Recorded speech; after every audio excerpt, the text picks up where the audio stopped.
even though Cisco is a global Fortune 100 company, we may not have visibility into threats in certain strange parts of the world.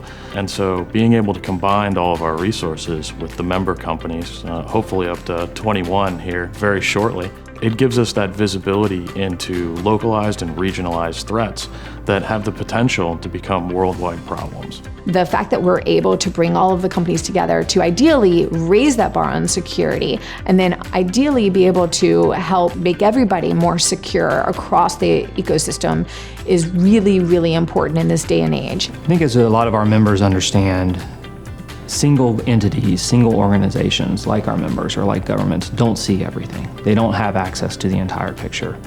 We have to work together and we have to share the information that we have so that we can see a broader picture, so that we can get more diverse data, so that we can get deeper data that has context that we can use. Once we begin to put together that broader picture, then we can start using that information to really disrupt actors.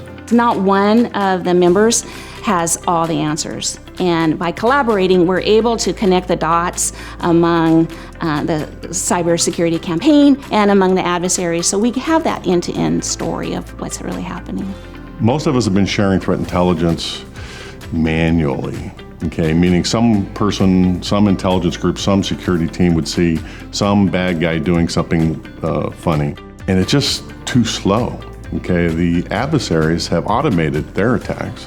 That's why it seems like there's a gazillion attackers out there, because they've automated everything they do. In order for us to overcome that, we have to automate everything that we do and make the adversary change their ways, not the other way around. We want to be so fast and so efficient at responding to what they do that they have to respond to us and let them spend resources doing it and not the other way around. The good guys need to work together. When was the last time you see the bad guys get together and form a League of Legends? I think that's who we are. We need to, along with folks from Palo Alto, from Checkpoint, from Cisco, McAfee, we have to make attacks, adversaries' costs much higher against our mutual customers. When we're together, it makes that much more difficult for them to test any attacks just against a simple one vendor environment. In this heterogeneous environment, how do you bypass the combined strength of all of us? Information sharing is absolutely critical in the world that we're in today. The way to think about it is that every organization, no matter how sophisticated you are, only gets to see a sliver of the puzzle of what's happening.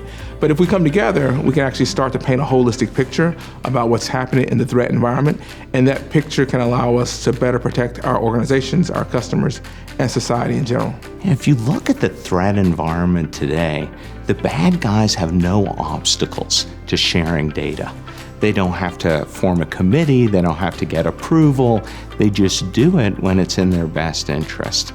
In the defender side, we need to be just as agile and just as flexible in the way that we share data and inoculate people. And I think CTA is a great vehicle to help do that. Information sharing is really critically important because no one entity, no one organization sees everything that it needs to see, understands everything that it needs to understand in order to provide protections to its customers, its clients, on its own. No organization is big enough or has that kind of visibility, not in the private sector, not in governments. And so therefore, the only way to get the kind of shared situational awareness that we need in order to do those three missions that CTA has, you have to be sharing information. Without that, we can't really achieve the primary goals of cybersecurity to make the internet and cyberspace safer.